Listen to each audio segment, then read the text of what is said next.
Meet Dr. Usha Hegde, the Iron Woman of Mysore, dentist, mother, mountaineer, Ironman. But her story doesn't start on a podium or a mountain peak. She grew up in Rajajinagar, Bangalore, in a small home shared with extended family. Her father, the sole earner, raised 5 children and still made sure they all had enough. There was no luxury, but there was freedom, space to run, to play, to dream. Usha found joy in school-level sports, yoga and gymnastics. And soon, competition became a part of her DNA. She chased excellence in studies, eventually becoming a gold medalist in dentistry. She trained under the legendary Dronacharya awardee Bidu sir at Kantirwa Stadium and knew how to push herself. Then, life shifted. Marriage, kids, and a deep, silent weight. To fight the darkness, she turned to movement, running, gymming, lifting. Bit by bit, the fire came back. She ran her first 10K at age 40. Came fourth, untrained. The competitor in her woke up. By 45, she had completed her first full marathon in 4:08 and won her age category. She podiumed again and again. She qualified for Boston Marathon 3 times. Then, she met triathletes, and a new dream was born. At 45, she learned breaststroke. By 49, she completed the Ironman Asia Pacific Championship in Australia, 3.8 km swim, 180 km bike, and 42.2 km run. She finished in 14 hours 30 minutes. She was ranked number 1 woman Ironman in India that year. And still, she wasn't done. In May 2024, at age 52, she reached the summit of Mount Everest, standing at 8,848 meters, the highest point on Earth. Hello and welcome to another episode of Intentionality.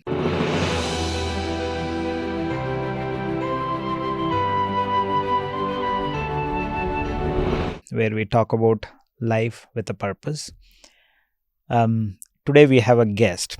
If you tell her something is not possible, she will make sure that it is possible. Maybe we should tell her time travel is not possible. There are 2 ways to lead a life. One is you can sit around and wait for happier moments to happen. Another one is you go and create happier moments. Dr. Usha Hegde, who is known as Iron Woman of Mysore, is the epitome of such a personality. So I'm very excited to unearth a lot of wisdom from the doctor, and here we go. Welcome, doctor. Thank you, Satisha. Thank you for that very warm introduction already. Thanks. So you are known as the Iron Woman of India. No, Iron Woman of Mysore. Mysore. Yes. But before we talk about the Iron Woman, I want to know about the little Usha who grew up in Rajajinagar. Please tell us about her. Okay, so I was born and brought up in Bangalore, and all my life I've lived in Rajajinagar area. We were 5 siblings altogether, and my dad moved from his village Maikonda, which is a small village near Davangere. He was the first person from his village to move to city. Mm-hmm. So it was a very small house. Once he moved in, his brothers and their family also moved in. And at that time, life was hard because my dad was the only earning member. But he supported his brother's family and all of us without any fuss, or saw that all our needs were met. Oh, noble. So we grew up in a very residential area of Rajajinagar, good neighbors, every day evening be on the streets playing, a small government school, nothing fancy. But those were really, really happy days, I should say, growing up in such an environment. You told me that you understood the value of education very early in your life. So how did that happen? So being 5 siblings, first of all, there was competition amongst ourselves. So always we were compared with our siblings. And if my sister scored well or my brother scored well, then I would be the target. So this competition within the family sort of set in an early focus for us to do well. And secondly, my dad himself was an epitome of hard work. Hmm. The way he used to really work hard to support all of us, I think it instilled in me that hard work is the only guaranteed way for success. So, and started seeing the results of being one in top 3 or 4. So it is sort of addictive, so Yeah. to being there. So this process became more of a continued process throughout my school and college after that. So the dopamine of being Yeah, on top yeah, 3 yeah. fuel more. Yes, absolutely. So would you say it's okay to push kids to get into the top? Absolutely. I mean, unless you push them, you leave them somewhere behind. Hmm. But then if they cannot cope with it, you really can't do much. It's a parent's duty to push them to the limit. And if the kid can cope, well and good. Otherwise, I think a parent should understand that they cannot and, be happy with whatever best they can do. Thank Yeah. you. So you came from your mother's home today. Yeah. So you met your mother. So you told me that you tease your mother every now and then that you are unwanted child. Yes, I So do. so is she proud of you now? She has always been proud. It's just that I keep pushing her because, so between me and my brothers, there's hardly 1 year and few months of difference. So, and my brother is the youngest boy child after 4 girls. So the scenario at home was like he was pampered a lot. So I, being the youngest and most closest to him, I used to feel left out at that point. So my father saw to it. My father took my side. My mother was all with my brother. Okay. So that's the reason why I keep teasing my mother that you always never wanted me. You always pampered my brother and blah, blah, blah. But it's not that she's never left me out or... but yes, she was happy with the boy child eventually, which she wanted. So I guess it's justified that she was more engrossed with him. I'm assuming it was easy banter at home. Yes, it simple, was. harmless banter. Yeah, harmless banter. So how are I like to pull her leg even now. how are the other siblings doing in their life now? I have my oldest sister, the first sister. She's in Mysore. She's completely into farming. She got married very early, naturally, because we were 4 girls, and my dad had thought that it's a huge burden getting 4 girls to married and stuff. So the moment she was 18, she was married off early. But she's made a life for herself she's completely into farming, and you Nice. should visit her farm sometime. Yeah, It's I an should. amazing place to be in. My second and third sister are in US. They've made a life for themselves. They've studied well. One is an architect, and other is an MSc in. She did her MSc, and she works for the state there in Nice. Chicago. Yeah. So, and me, I'm a dentist now.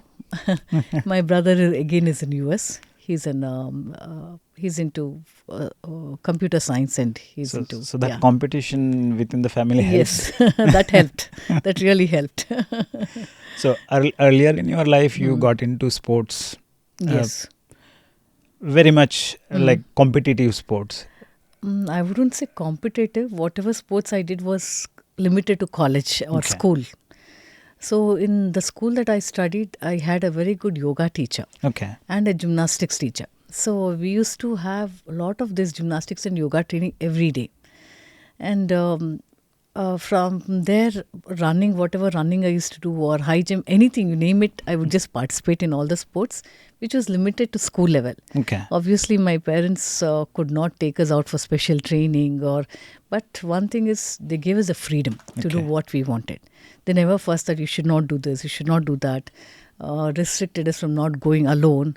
They just gave us a free hand. So I think that sort of built in a lot of things for me. So I used to explore whatever was possible in school. So it was not competitive outside school. It was Okay. competitive within school. So you're competitive within Yes, this school. within school. So this was a government school. Yeah. So nowadays, sports has disappeared. It's pretty much like study, Study. go after the numbers. So do you think having sports as part of the school days helps kids manage the stress better? Definitely. I think Even if not competitive sports, just playing outdoors. You know, when we were younger, Lagori Agli, Kolata, so many home games we used to play, which were local games on the streets. Right. So being out for a couple of hours every single day and then get back, you are back into your studies, you wash up and everything and you sit with your books. So that sort of gave us a balance. Yeah. I think these days that is disappearing. We don't see any kids on the streets. Yeah. Being outdoor always helps Yeah. in getting better sleep, Absolutely. socializing. Absolutely. Right. Now, you studied in Mount Carmel College, Yeah. which is quite a few kilometers from Kantirava Stadium. So you went to Kantirava Stadium and met Dronacharya Avadi, Yeah. VR Bidu, and you trained under him. Under him. Yes. My first question is, what was the trigger for you to think, I should go and train under someone and become better at running?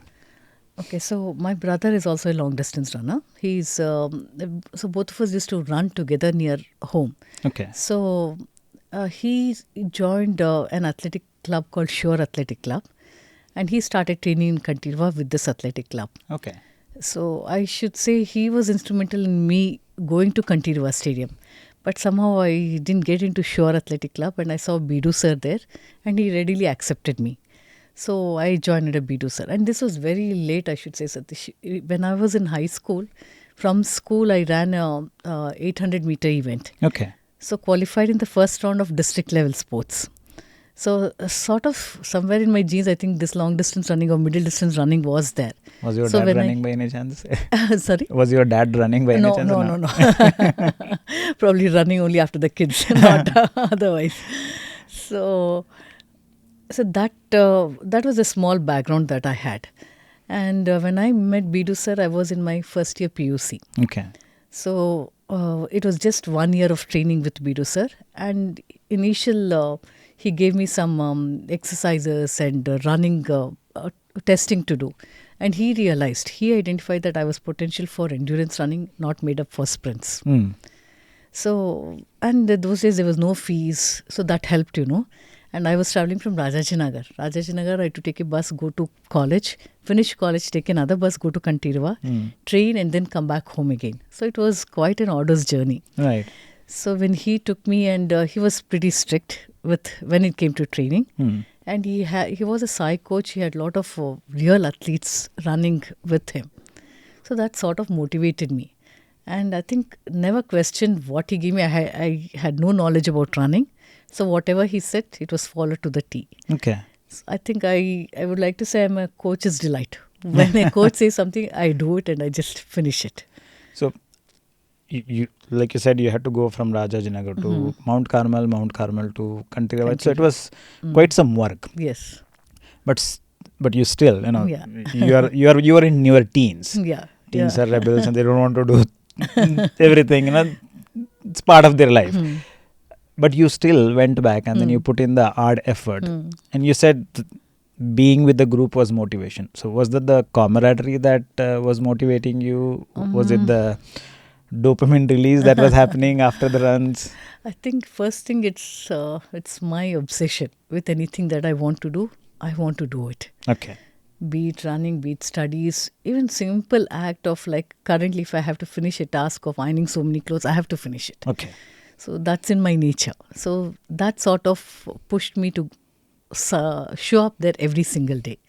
I didn't want to miss out any single day.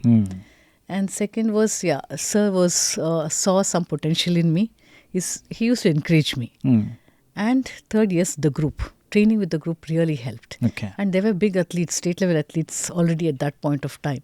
So it was an opportunity for me to run with those athletes was an honor for me at that time. Yeah. Did you participate in any events under Bidu sir's guidance? I did participate. I can vaguely remember some 5 kilometers road race because I trained only for a year with him. And second PUC, as you know, it's all study. Right. So I was aspiring to become a doctor. So there was no chance for me to spend extra time in the field. So 1 year of training. With that 1 year of training, he taught me the basics. Okay. Basics of drills, the importance of drills. Probably we would do 2 days of long run. And those days there were no watches, nothing. He would just give me time. Okay, start now. And 1 hour later you stop. So we used to just run around the stadium. without no metrics, Yeah. nothing. So that was the fun of running then. Running for the joy of Yeah, running. joy of running. Nice. Yeah. So you did not run during second PU. So No, you are I preparing didn't. for No. medical Yes. exams. Hmm. Then you joined JSS Dental Yes, College. that's right. Did you participate in any sports there? So even before going to JSS, actually I'd written some, I don't remember what exams. I wanted to get into some army services. There were Okay. some advertisements in newspaper. So I applied for it Okay. and prepared really, and my GK was really bad. So those days, those Manorama's big books, Right. used to sit and read and read and read. And my dad thought I'll never crack it. Okay. So he sort of let me do it. But actually, when I cracked the part one, the theory, then I had the physicals in Chennai. He even sent me for that. It was only after cracking both and I was selected to actually go into, Dad said no. Okay. So that was my first dream, but I could not go. I think those days we, more than having a personal dreams and personal goals, whatever the elders said, we just followed, In a way it was good because we did good in whatever path was chosen for us. And I had also studied well in my science background. If this failed, then I wanted to become a doctor. Okay. So this was after PU or During my PU. During your During PU. my PU. So you wrote exams and you were selected. Yes, yeah. Oh, nice. So, but medicine, I missed getting a seat into medicine by few marks. Then I joined Mount Carmel back, did 1 month of BSc course. Okay. Didn't know what to do. Then somebody told Dad that there's something called dental course. Why don't you put her there? Okay. At that point, 35 years back, we didn't know there was this dentistry course. Okay. So Dad put me in Mysore, and so I went to Mysore. And when I joined Mysore JSS Dental College, I think more than the subject, because I didn't know anything about the subject, becoming a doctor, that was first. And second was I was staying in hostel, the newfound freedom, lot of friends around, the masti that we used to have in hostel. So all that sort of, I started liking college and eventually did well in studies too. So it worked out for me. So you enjoyed the hostel life? Yes, I did. So freedom from siblings and parents. It was a good life, except for the food that you used to complain for a while. And otherwise, being with friends and people around, I loved it. Was Mysore any different than it is now then? A lot different. If you look at the college hostels, the hostels have been upgraded. Those days we never had attached individual toilets, common toilets, and even to drink water, the same taps you go and fill water, bring it to the room and drink, the same taps you use in the toilets. Oh, So okay. that was the scene then. But we never realized it those days. But now you give everything, still we have parents complaining they don't have washing machine, they don't have ACs. So a lot has changed over the years in hostel life-wise. City-wise, a lot of traffic. Weather has changed. I had never seen beyond 28 degrees in Mysore, but now summers touch 36. And a lot has changed in Mysore. So those simple mastis made you forget all other things. Yes, all other things. And those days money was not there, Satish, for us to even to go out and do. Right. We never grew up in such a life to have masti outside. So whatever masti was within hostel, within our rooms, with our friends. Yeah. So just make good out of whatever is whatever available. was available. Okay. So how was the college life? I thoroughly enjoyed my college life. First year itself, my husband proposed to me when I was in my first year. So at that point, I want to share this with the audience because I think it's very important not to lose your focus. Yeah. So though he had proposed to me, and now he says the moment I entered college, he felt this is the woman for me. I don't know how much, he was 3 years senior to me. He was doing medicine and it was the same campus. Okay. So I clearly remember telling him that I've come here to study. I want to do well. I'm very ambitious. So I can be your girlfriend, but I don't think otherwise. I don't want to end up getting married to you. Those things are out of the box for me right now. So that was the focus I had on my studies and future. Though we had a lot of fun on the periphery, but focus was always studies. So you said you have that obsession to finish what you start. Finish what I start, yes. So that's cool. How are the sports? Sports, yeah, I have to share this. The first year that I was in hostel, I was still out of my training and things. So I was very passionate about training. All the way from Bunny Mantap, I used to jog and go to oval grounds. Okay. That's almost like 6 kilometers. I did train under a Mysore University sports coach Okay. for some time, 1.5 years. And after that sort of fizzled out, the training fizzled out. But I participated in the Mysore University sports for cross country. Oh, nice. I did one event with the Mysore University team. I got selected for Mysore University. How did you end up doing that? Was it part of the college? No, it was purely out of college. Okay. College was 9 and later, so I would wake up by 6, go running there, and eventually I found one person who used to go from my area. So he had a TVS at that time, and he was from Bangalore, so he was kind enough to drop me back to college. So would go train there, come back, and so this Mysore University cross country was an event where each person had to run 10 kilometers. It was a relay kind of an event. 4 people had to run this. And the best timing of the total lot would be the winners.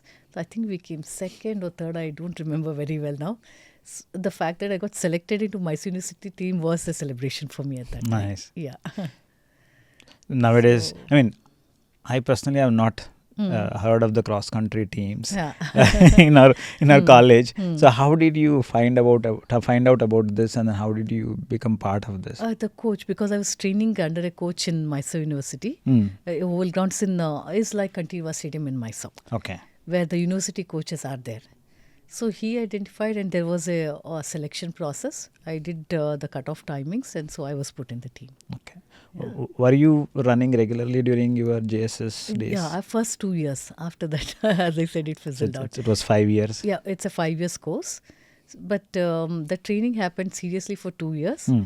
After that, it was only college level sports. 100 meters, 200 meters or 400.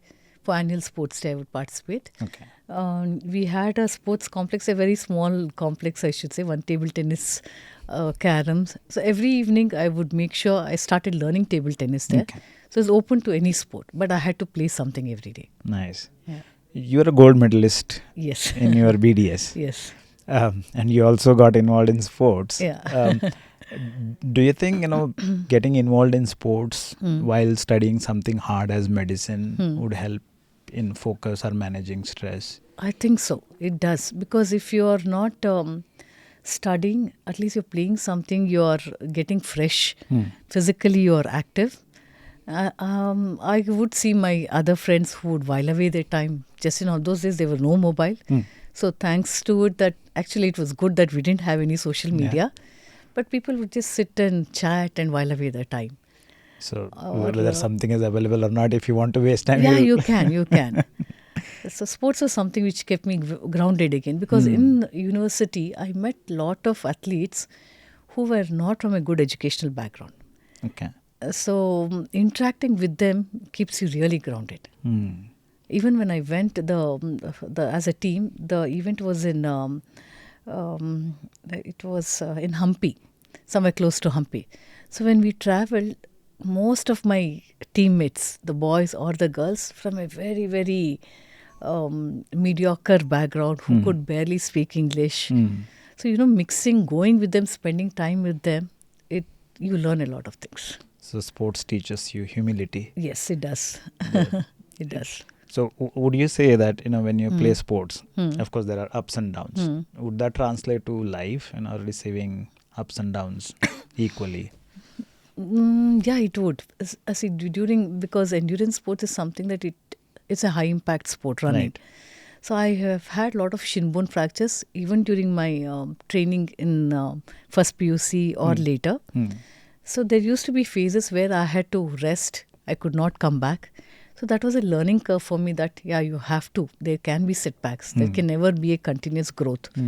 So, but you come back stronger. You understand the process and you come back. So the same thing will apply to your life. Otherwise also. Yeah.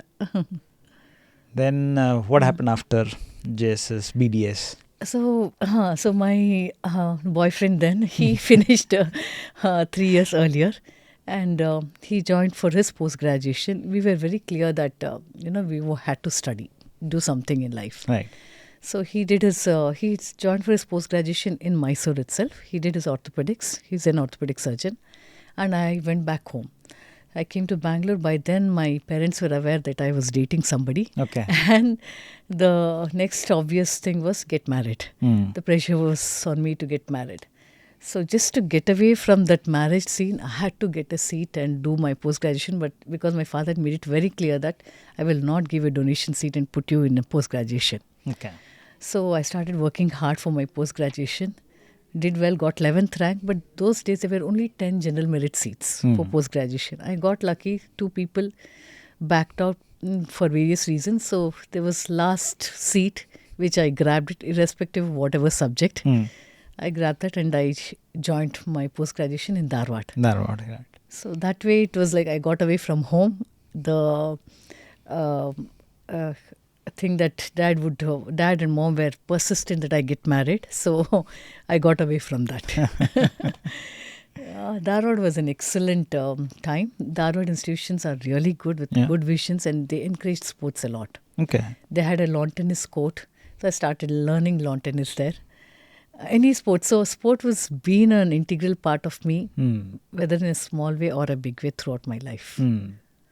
So do you suggest, people should adopt some kind of sport as part of their life?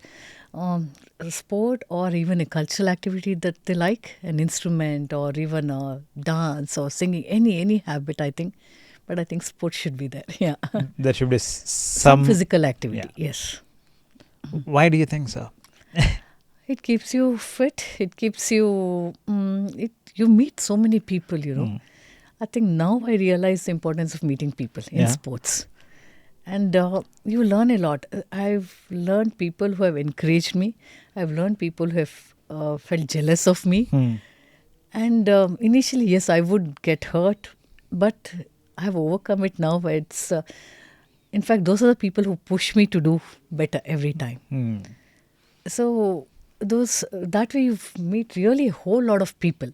And especially with social media now, I feel the pressure is too much on people to do well every single day in their training also.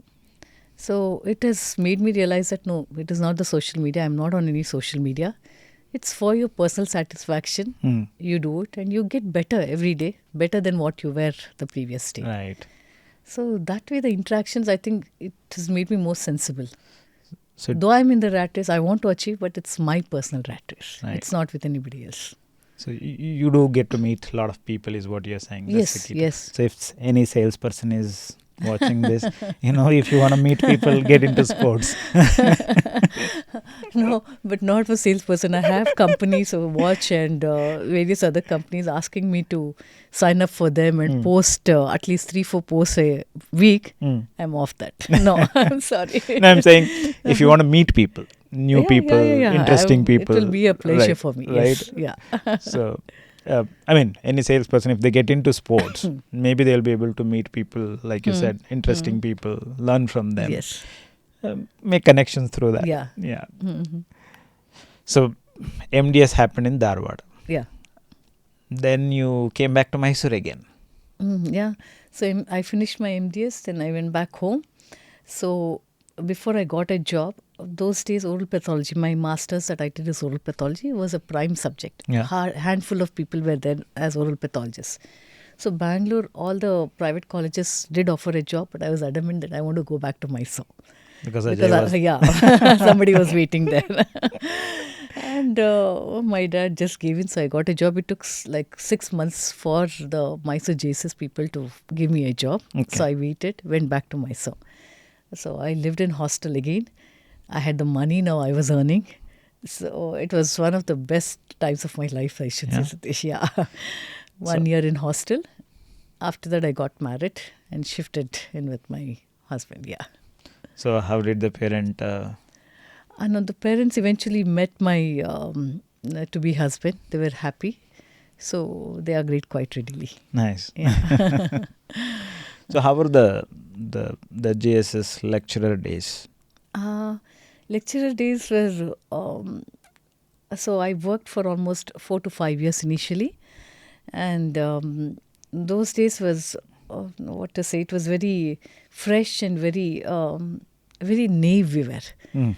Unlike today's competitive world, those days there was not much of competition. Mm. In the sense that now we have become a university. Those days it was just a university of the state or the local universities.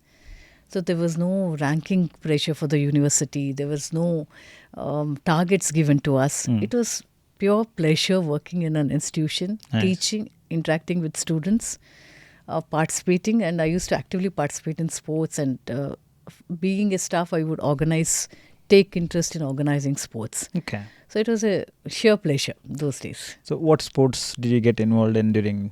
Again, it used to be table tennis, shuttle, badminton, athletics. And then you organized them for Yeah, students. I as used to well. organize them for students. So this was a 9 to 5 job. 9 to 4, yeah. 9 to We work from 9 to 4, 1 to 2 is our lunch break. So it was a very convenient job. And all holidays, public holidays were holidays. Mm. So gave time for myself too. Fantastic. Yeah. So then you had your first kid. First kid, yeah. I had my first kid. I continued to work and I have a support system, good support system at home. I live with my in-laws. Mm. So my father-in-law is also an orthopedic surgeon, and being from that background, he understands my work, how it is. So I think they play an important role in whatever I've achieved so far, because they've been really supportive with my life. And with my child, I could leave him and go back to work. And it went on. I continued to work even after my first child. Okay. 3 years later, I had my second son. I think it is at that point the mother's guilt started hitting me. Okay. Leaving behind 2 small kids, and at work I was not doing, I felt I was not doing justice neither here nor there. Okay. So at that point I got a very convenient job of visiting jobs. So I enrolled for those jobs, quit my full-time job. Okay. And I will be lying if I say I did not have FOMO moments. I did have FOMO moments that I was losing out. After all, I was a gold medalist. I was a good student. Right. And my teachers were like aghast, why are you quitting your job? And so all those things added on the pressure. And even at home, they said, no, you should continue to work. But my inner self was telling me, no, I need to spend time with my children. Mm. Because my husband was also a young orthopedic surgeon. He was trying to make a life for himself then. So the onus of looking after children and home fell on me at that time. Or rather, I took it upon myself. So I grabbed the opportunity of this part-time job. So initial days I was irritable. Because you are from a busy schedule and being a workforce, you are just reduced to a housewife now, looking after children. Then I told myself, so if you keep on doing this, you're only going to hurt yourself. I stopped thinking negatively. I accepted the fact that this is going to be my life and started indulging with my children. Okay. I took it as an opportunity to spend time with them. And I think that was a turning point, Satish, for me. Because when they went swimming, I went running. Okay. When they went, they did a lot of sports. I put them in a lot of sports activities. So I inculcated all those habits. I tried my hand at cooking, joined various cooking classes. And even tried my hand at guitar classes. I wanted to learn music very badly. Put in a lot of hard work for a year, but I realized I didn't have a single music bone in me. So I stopped music lessons. So that was a time which gave me a lot of time to learn a lot of new things. And I started taking my children. My younger son was, I think, 6-year-old, and I remember taking him cycling for 50 kilometers. Okay. So I took it as an opportunity to do a lot of things with them. And hardcore gym person, I used to gym for almost 1.5 hours, did some certifications in gymming. Whatever came my way, I just grabbed it. So this was after you quit the full-time job, and then you got into visiting job. Yes. So in the pretext, not really pretext, in the process of taking care of them, you started. I benefited a lot, yes. You did benefit. Yes. Yeah. So give me an idea of how was your gymming, what numbers do you hit? How often okay. would you go? So those days I used to go almost every day because gymming was the only thing that I did seriously. Hmm. I was not into endurance activities those days. So every single day I would show up, and I was sort of good with gym. I could lift up to 35, 40 bench press I would do, squats of 50 kilos. Hmm. So my weightlifting capacity was quite good those days. Yeah. So that was sort of an it became an addiction. It when you're doing good, it really motivates you to do better. Right. So I showed up every single day there again. Um, though the kids were small, I would put them to sleep, and then my mother-in-law was there at home to take care. Okay. That time I used to rush to the gym and come back. Okay. So So you also said you were running.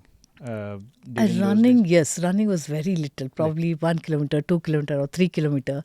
When they would go for their other classes, instead of just sitting there, So you'd go for. I would just go and run and come That's a back. fantastic way to Yeah, wait for the kids. wait to, for the kids. Yes. So you'd go for cycling, you would go for running, and then gym when they are Yeah, at home. yeah. Nice. There is this postpartum depression that many women go through. Can you please tell us about what is postpartum depression? So I think it's not just psychological. What people don't understand is that there's a lot of hormonal changes that we women go through. Right.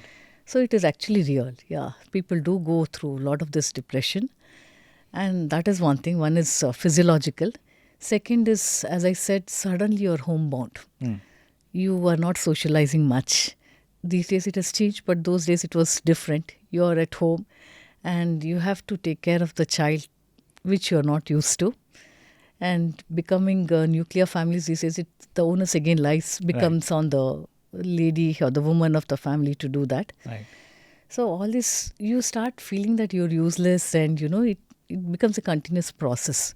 Unless you have a good backing and you yourself motivate yourself to come out of it and do something for you, it does become difficult. Did you ever experience it? I after? did. That's what pushed me to get out. Okay. Yeah, but because I'd quit my job also. Right. I was sitting at home, which I was not used So to. it could have been darker for you. Rather, It could you have went been. after. It could have been. Yes. So generally, what I have read is, when there is that dopamine deficiency, when you are waiting for something exciting to happen in your life, there is dopamine rush. And once that event has happened, there is dopamine deficiency. So you going after running, gymming. Those things helped me. Yeah. It really helped me to come out of that postpartum depression. So if you were to give some advice for someone who might, I'm assuming most of the women go through it because it's natural. Natural, yes. It's not something that can be Yeah, avoided. yeah. So if you were to give advice to women to overcome that, what would be your advice? I think most women these days, because of the work pressure, they do get back to work immediately. But again, they suffer from balancing both a Right. lot. So it's up to you to decide how important, what is your priority. So I decided to take a step back and get back into my profession a little later. That made me happier. But some people want to continue to work, so it is up to them to prioritize and delegate their time. I wouldn't say that they should quit their job because they have equally worked hard all their lives. It's not fair for the lady to say, no, Right. you quit and sit at home and take care. So somehow you should work out between your partners. After all, you have brought the child into this world, so Right. it's your responsibility. So work out something that works for both of you. For me, quitting and taking a part-time job helped. And even staying at home, if you're staying at home, there are umpteen number of things that you can do. Right. You just need to push yourself out of that comfort zone, what you are. And most women think that, I have just delivered. I should not be doing this. I should not be doing that. I don't, it's never affected me. Even the people do ask me, when you're on when you're on your periods, do you exercise? I don't treat it as any different day. It's another day in my life. Okay.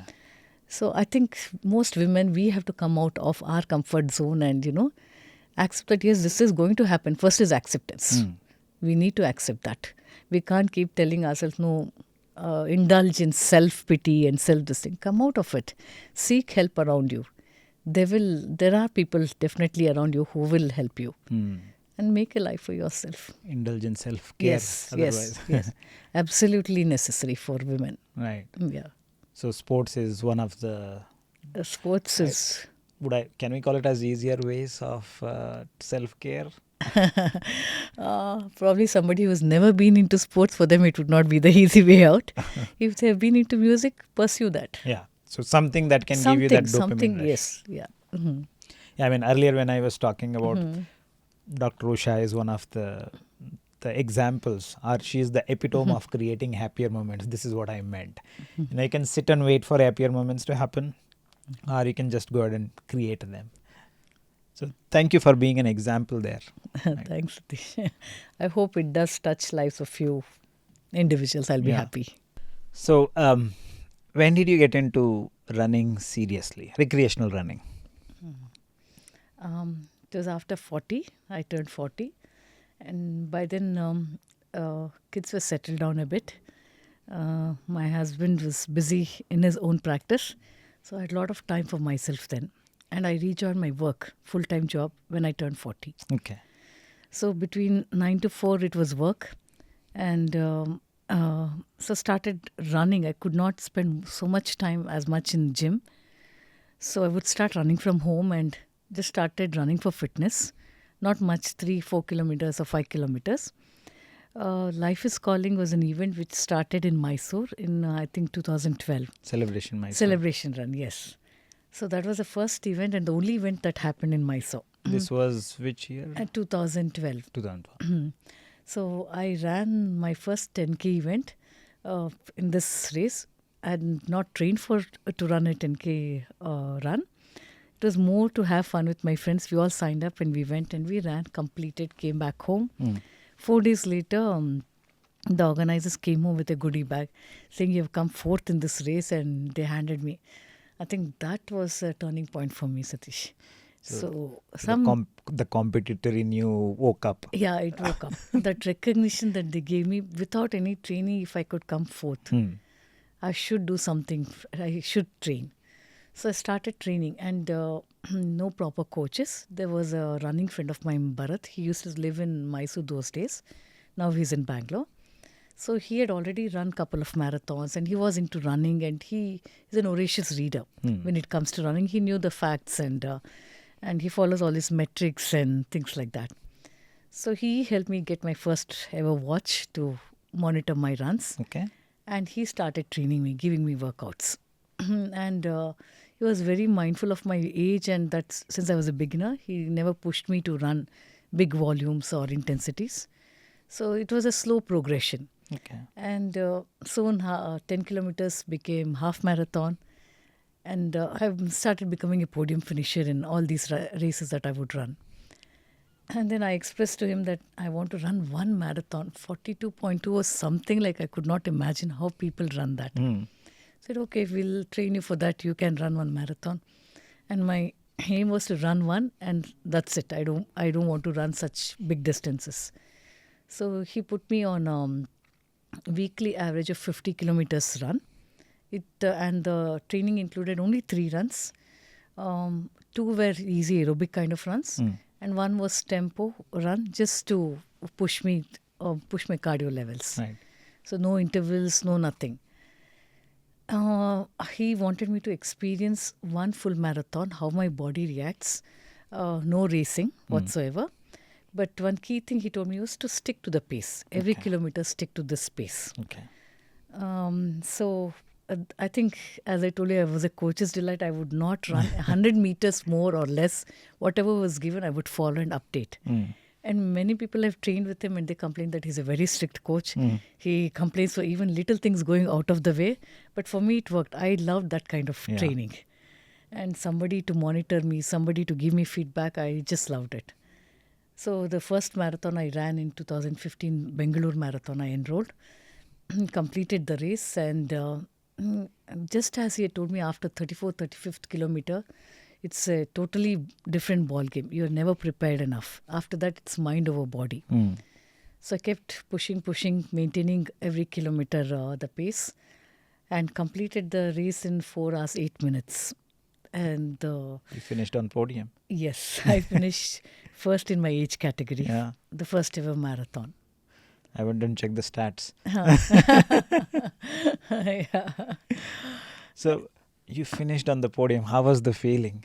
Oh, totally ecstatic. Imagine wanting to just complete a marathon and then you are there, not just second or third, you're first on the podium. I was hooked to marathon then. Yeah. How long was the training regime for your first I marathon? think it was 3 or 4 months. That's about it. Okay. Yeah. So I think running is something that comes a bit naturally to me. Now, Yeah. of course, you worked with Bidu sir. Yeah, in but your that was young for age. 1 year. That's it. Right. Even with him, he identified me as an endurance sports Hmm. person. Those days also, Hmm. he would make me run 10 kilometers, or the longest he made me run was from Kantirava Stadium to the old airport and back. One of Right. the Sunday long run he made us do. Yeah. So, did you do strength training while you were preparing for your first marathon? No strength training. So 50 kilometers per week. Yeah, 50 3 kilometers per week was the target, and 3 or max 4 runs I would do. No gym workouts those So days. 2012 is when you started with recreational running, and then Yes. by 2015, 15, you I were was a on marathon podium. runner. Yeah. Someone who thought how people run marathon, Yeah. you finished on podium.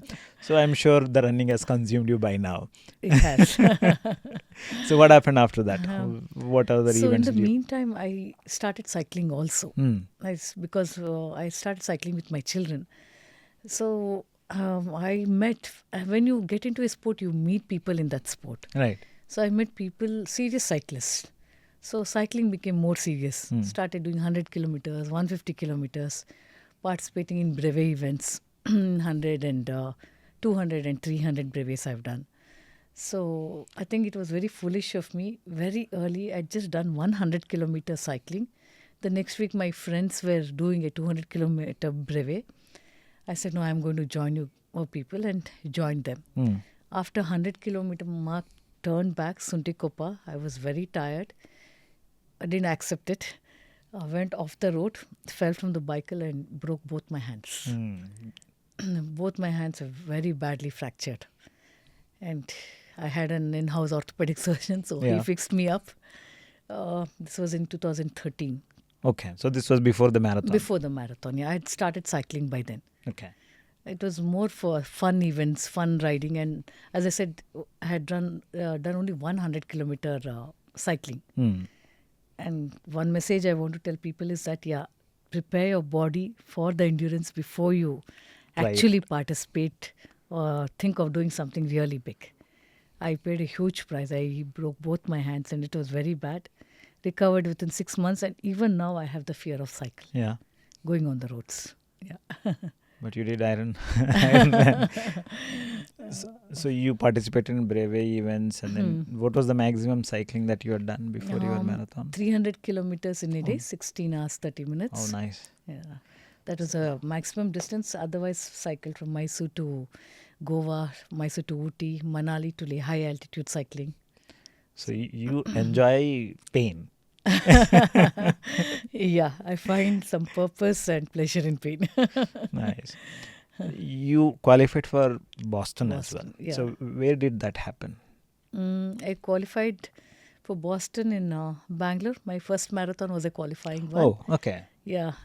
No, sorry, not the first, not the 408. The first marathon was in Mumbai. Okay. I think that was in 2016 I ran in Mumbai. That was a qualifying. Okay. But at that point, I was not thinking of running in marathon in Boston because my son was in PUC. It was a crucial year. So I didn't want to leave him and go. The exams would clash March, April time. So I just ran for the heck of it to experience the Mumbai marathon. So for many runners, qualifying for Boston is prestigious. Yes.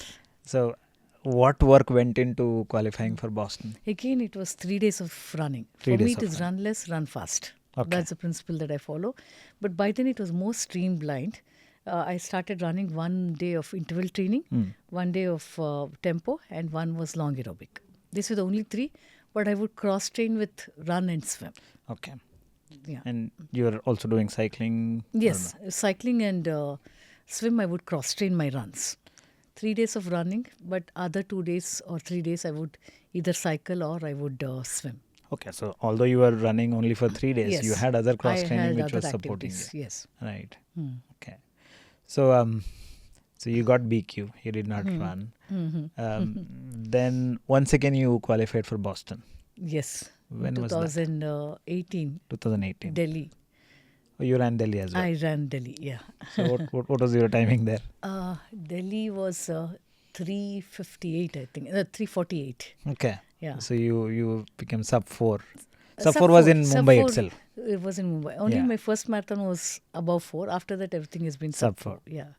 So how was the Delhi marathon? Delhi was good. Delhi marathon, I had a pacer for myself. Okay. A friend. Sharath, he's a sub 3 marathon runner. He's run Boston Marathon thrice, 4 times. He's from Mysore, but used to work in Jamshedpur those days. So when we have a group called Mysore Runner Group, WhatsApp group in Mysore, and people were discussing who has run Boston actually in from Mysore, his name came up. So I'd qualified and I was aiming to re-qualify the second time. So he reached out and said, I will pace you. So it was really, I was astonished. A sub 3 marathoner wanting to pace me was, so I was honored. So I accepted that. I shamelessly accepted. Yeah, please pace me. So he paced me, and it was really good because I didn't have to put hard work grabbing at the aid station, and it was more of a cakewalk run Nice. that qualified, but again could not run because of COVID happened. I did not have my visas, so I could not go the second time again. Okay. So even for this, did you work with Bharat Aras as your Yes, coach? Bharataras has been my run coach throughout, and even future I will go with him for my runs. Yeah, So you did not go to Boston again. no, And then you qualified for Boston once again, yeah, I did qualify again in Bangalore Marathon in 2022. 2022. Wanted to run it in 23. Sadly, all visas were done. Everything was done this time around.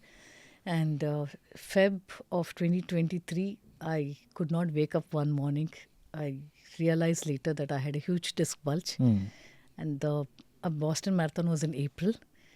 We pushed it, my husband and me. We tried all possible methods, injections and everything to get me back on my feet, just to be there and complete it, you know. My dream of Boston would be over then. But by even till first week of March, I could not run. It was troubling me a lot, so we quit the idea of going to Boston. Okay. So it was my health issues which put me back again. Somehow Boston has been evading me all the while. Yeah, It is still there. still there, still there. You told me you also went to the summit of Kilimanjaro. When was this? That was when I turned 40. In 2011, I 2011. summited. Yes. No, you don't go to Kilimanjaro for fun. No, I'm sure it would have taken some work. So 2011, till then I was a hardcore gym person. I was active and I was fit. So it was something like a gift for myself at 40. I want to do something. And two of my friends were doing, my brother-in-law and another friend. So I volunteered to join them. And I was the fittest among the three of us. So I said, if they are thinking of it, why shouldn't I think of it? It is a non-technical peak. okay. So you don't really need any training with mountain climbing. Okay. So all three of us just enrolled and we went. So this was not planned. No, we no didn't training. No training whatsoever for this. It was just purely based on my fitness levels that we went. Okay. Let's come to the Ironman thing. Okay. So when did it start? So I think it was somewhere around 2014-15. I met few triathletes in Mysore. Ajit Tandur, a big name in Mysore, and Prajwal. They were into triathlon those days. Okay. And while cycling, I met these guys and they said they were going to participate in a triathlon event. Both of them were aiming to do Ironman triathlons. In Australia, half Iron distance they were aiming. So that was the first time that I got introduced to the sport itself. I had not heard of a triathlon event. And the nature of the sport, one swims, then cycles and runs, that excited me. I By the wanted to way, have become. you ever met anybody who said, I've been to space? Huh. No, not maybe, yet. maybe you just need to meet somebody who says, I've been to space. Then you'll start thinking of, okay, I want to go to space. Maybe, yeah, heroes have always been my motivation. I've Yeah. always had heroes in whatever I've done. I mean, that's a good thing. What you're talking about, you should be part of the community. You should Yeah. meet people. That will give you idea of what you want to pursue as the next goal. Correct. Okay, so let's continue the talk about So triathlon. when they both told me that they're attempting this, it was like a wow moment for me. And I decided in my mind that I want to become a triathlete. So whatever goals I set for myself, I generally don't discuss. But in my mind, it's already fixed that I want to do this next. Somehow I'm not comfortable sharing that goal till I reach the goal. Okay. So it sort of kept it within me. So with that in mind, I started learning swimming at 45 years. Okay. I picked up breaststroke very quickly. So both my sprint level triathlon and Olympic level distances I've done with the breaststroke. Okay. And after that, I think in 16, I met Deepak Raj. Again, in this group of us, Mysore runners, they put up that Deepak Raj is hosting a swim training camp in Bangalore for triathletes. So he's the organizer of Ironman Yes, Goa. in Goa. Okay. So I contacted, then I enrolled for this training camp. There were only 3 of us at the swim training camp in Bangalore. In 2017, triathlon was a dead sport in India. It hardly any takers were there. So trained, did the camp for 2-3 couple of hours with Deepak Raj, and we started talking after that. We spent some time chatting. He was interested in triathlon. He himself is an amazing person who was a couch potato, 100 plus, Yeah. never been into sports. Once he went to Australia, started working, an IT person. He started running and he became addictive to it. And he decided he wants to do an Ironman. And you won't believe he has run 2 world championship Ironmans till now, and 25 plus Ironman events. So from where to where he's reached. It's so amazing. listening to his story was something. It added the boost in me that even I can do it. Yeah. So, and he had quit his job. He had committed himself to Ironman growth in India. So he was building up the Ironman community. And he said, Usha, if you want to take this sport to new level in Mysore, I would be happy to have you with me, work with me. I readily accepted. So I became sort of an influencer for him in Mysore. Okay. The sport didn't kick up in Mysore even then. But I became close to Deepak then. So started interacting with him. And till half iron distance, I did manage on my own training. I had a swim friend who trained me in my swim, a running friend with Bharat, and cycling another Mahesh Chowdhury in Mysore. So I integrated all 3 and I would do it on my own. But when it came to full iron distance, I needed a coach. So I approached Deepak Raj. By then I had done my Ironman certification, coaching certification, because I joined Deepak Raj as an assistant coach. Okay. So I understood the nature of the sport, how the periods are, what is periodization, how do you need to train for an Ironman event. But still, I always believe in having a coach. It makes my job easier. I don't have to look what I have to do. I don't have to plan what I have Right. to do. So I have always believed in coaches. And I urge people to have a coach. Not only have a coach, have 100% faith in your coach. Yeah. What they say, you have to follow. It's not our business to question. If you don't have the trust, then it becomes very difficult. Right. Right. So Deepak Raj started training me. He has this online fitness called Yoska. So he gives, how it works is 1 week training program he gives. He sees your progress and then next week program comes in. So it's a personalized coaching platform for you. So I trained with him and I was able to. How is it different, training for a marathon versus triathlon? I'm sure this must be much more compared to marathon. See, the basics are the same. Basics are you train, you have speed workouts, you have endurance workouts, and you have a tempo workout. Even in cycling, running, and swimming. Okay. So these basics are same. You spend 2 days of running, 2 days of cycling, 2 days of swimming. And later, sometimes you do 2 workouts. If you swim in the morning, evening you run. Okay. And you also do workouts called brick workouts. Brick workouts are immediately after you're cycling, you run. Okay. So your muscles need to adapt to that transition. So this is the only difference, because you have 3 sports, you have to train for all 3, but the basics of training remains the same. How many hours of training happens in a week when you're training So for? you can either pick up a 4-month training or a 6-month. So depending on your training period, there is periodization in your training. So first 1 or 2 months would be your intensities are low, your volumes are low. You gradually build it up. So that's like base building. Base building. Once you've done the base building, you increase the base, and just a month prior to your actual race, you have your peak, and then you slow down. So you can choose if you want to do a 4-month training plan or a 6-month training plan, depending on your fitness levels in all 3. So even before taking up the coach, they give you time trials for 10 kilometers running, 10 kilometers cycling, and 100 meters of swimming, continuous swimming. So based on our timings, the paces are set, our workout routines are set, and the workouts are changed regularly, depending on our progress. Okay. So that way, it's a more individualized, personalized training. Got it. So given that it is 3 sports, how many hours of training in a week? In a week. So initially, it would be like, say, 8 hours of training. Eventually, it builds up to 8 hours in a day you will do. 8 hours in a day? Because you have to cycle 160, 170 kilometers, and you run also about 5 kilometers in one day.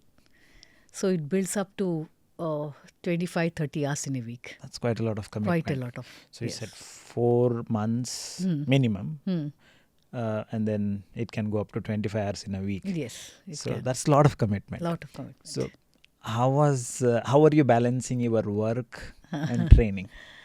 So my day starts by 4 or 4:30, and by 4:30 I'm on the streets, either running or cycling. 4:30 to 7:30 is the max time that I give. 7:30 I need to be home to get ready, finish off the house chores a bit, and then get to work. So that's quite a lot of time in the morning. Right. 3 hours you get. Right. And evenings 1 hour probably, if I have to cross train or if I have double workouts, evening I dedicate 1 hour. The longest of workouts, when I say 7 hours or 8 hours of workout, that would be once a week. So that I would do it on Sundays, which is an off day from work. And Saturdays I work half a day. So afternoon again I have a long working time. So you schedule your workouts according to the time available to you. How did the family support you in this journey? Initially, my father-in-law, husband, they would say, why do you have to put in so much? But they know that I'm obsessive and I'm stubborn. And they also loved the fact that I was a podium finisher and I was doing well. So they completely encouraged me. This reminds me of a college event I should share. Yeah.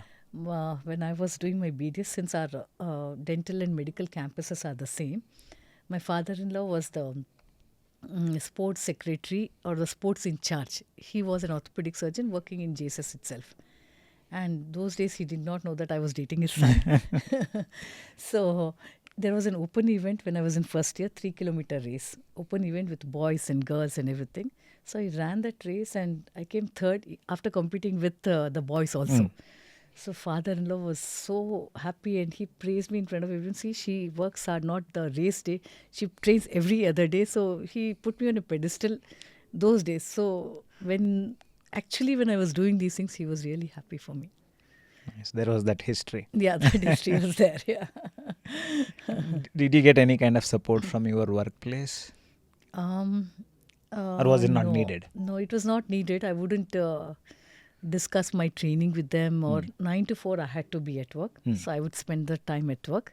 So before and after, what I did was... Family support is essential. Family support is essential.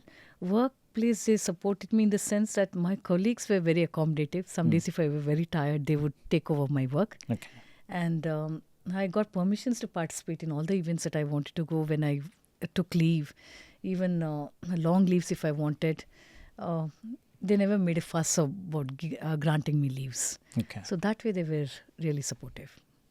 Are there any instances where all this work that you were doing, the endurance work and then participating in events, did it bring any difference in your work life? Or did it make any difference in your life? The endurance sports, it taught me to be more organized, because time is very precious when you're doing something like this. So you need to be really, really organized in what you're doing. And it taught me that, I can put in long hours of work, even professionally, not just in endurance sports. So when needed, sometimes you really need to give in 100% at work, or go work at night at home. So that helped me to sustain myself. So 25 hours of training plus 8 hours of working. So life is possible. Yeah, life is definitely possible. Then you participated in APAC Championship in Australia. It was in 2019. 2019, December of 2019. so yes. Tell us all about that. Okay, so 2018, I had finished my half iron distance. That was in Goa. No, that was in Tonnur. Tonnur Kere, there's a small kere in Mysore, 30-40 kilometers away from Mysore. So whatever triathlon events that I had done prior to this Ironman was all in Tonnur Kere. I had not stepped out. So there I did half iron distance.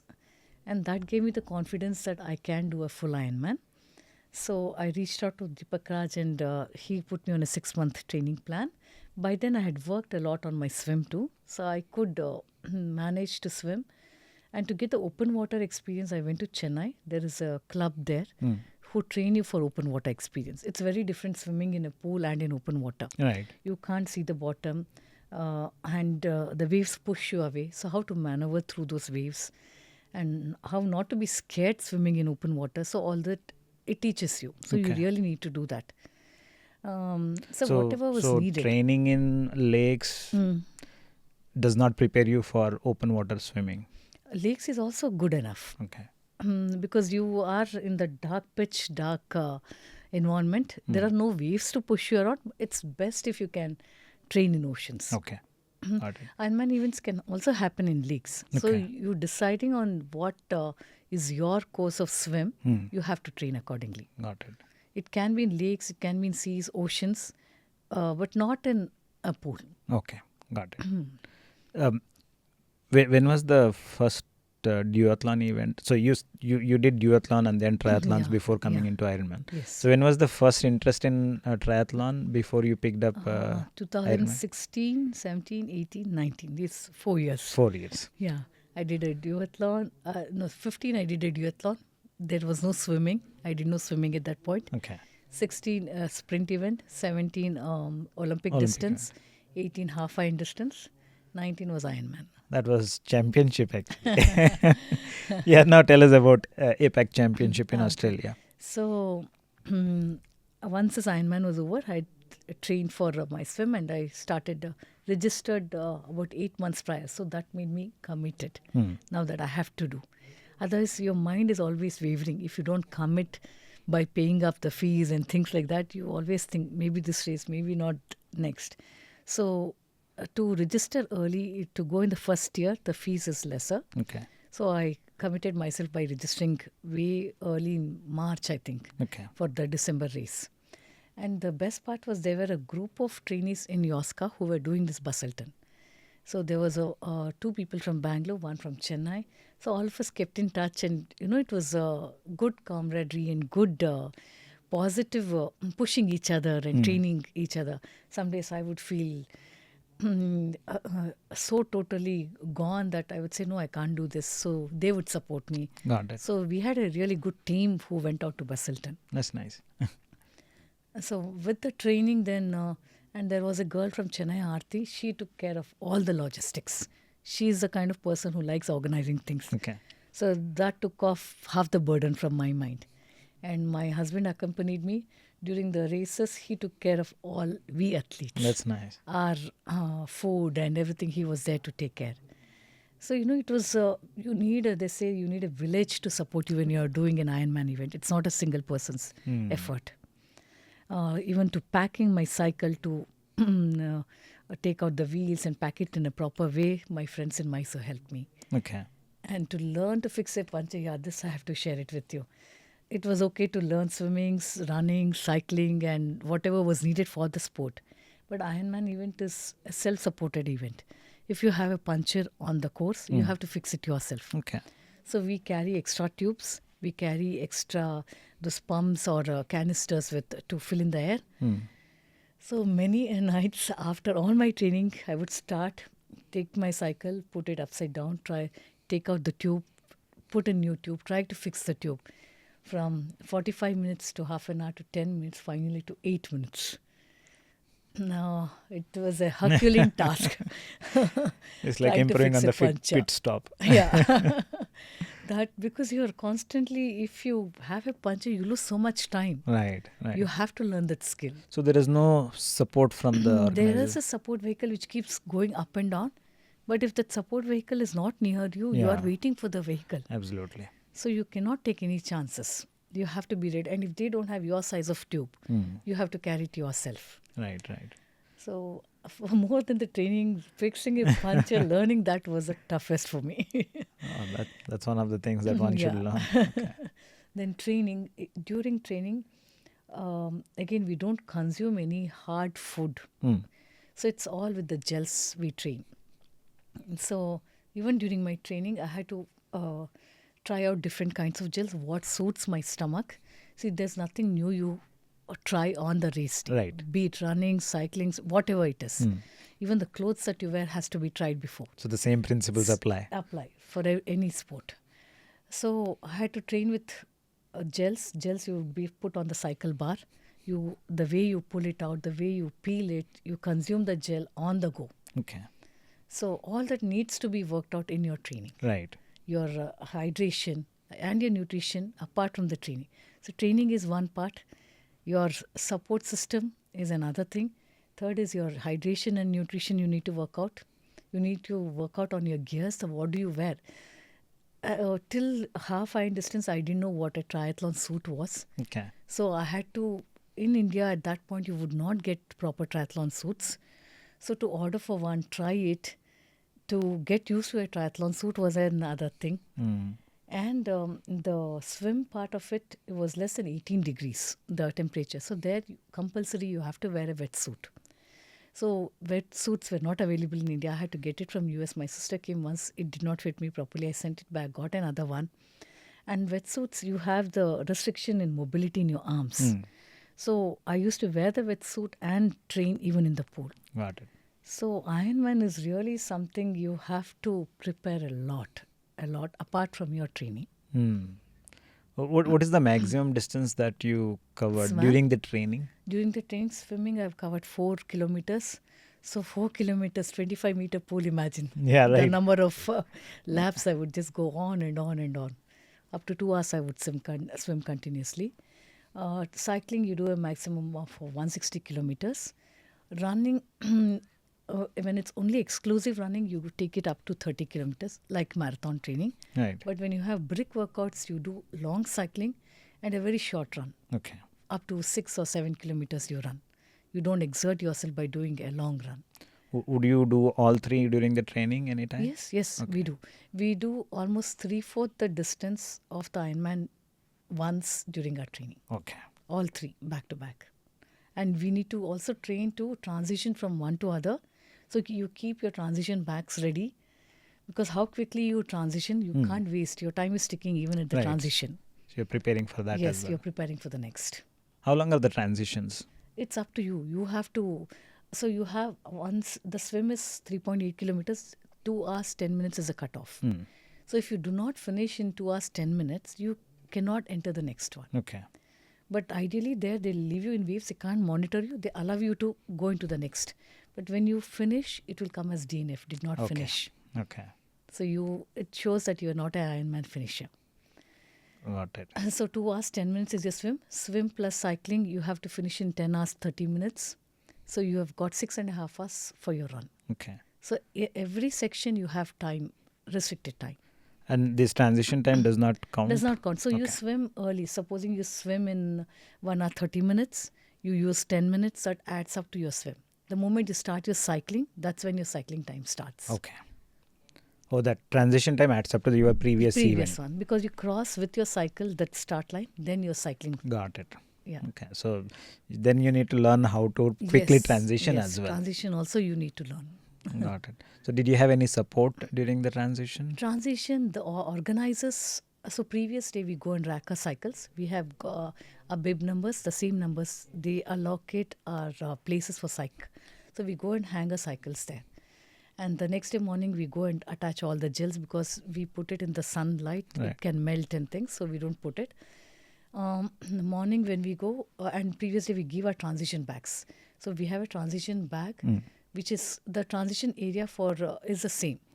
So how it goes is you start with your swim. You swim and come back, go enter the transition area. You pick up your cycling transition bag. You take out your swim clothes. Your tri-suit is there. So essentially you take out your goggles and your this thing, and you wear your cycling cleats and shoes, cycling goggles, helmet and things. You leave all that in the running bag. You go to your cycling rack, pick up your cycling, and you start cycling. When you come back again, you rack your cycle there. You come back into transition, take out everything, wear your running shoes, your running clothes, if whatever you're planned for, start running then. So you would run in the Ironman suit. Ironman suit. There's a tri-suit, which, so advantage of tri-suit is you don't have to change your clothes every time. So that saves some time. That you save some time. Yeah. And you finished in 14 hours, 30 minutes, 24 few seconds. seconds. 24 seconds. I mean, that's life event. You cannot forget that. I know, every second counts. And you are the first I was Indian ranked, woman. number one, not the first Indian woman. People before me have done. I mean, in that event, you were. in that, no, see how it happens is there is Ironman events happening all over the globe. About 56 Ironman events, if I'm not wrong, happen in UK, US, all over. So for Indian triathletes, based on your age and your gender, they allot points. So because I was 49 when I did this, and there was a younger person, she had finished in 13 hours 45 minutes, but they matched the age. So I had higher points than her, Okay. looking at my age. So throughout the year, all the competitors along all the Ironman races, they give you points. I'm so glad they Yeah. account for age. Yeah. No, they should. Otherwise, it doesn't make sense. Right. So in that sense, I was ranked number one for that particular year, 2019, amongst all the Ironman finishes for our country. That's some feat to achieve.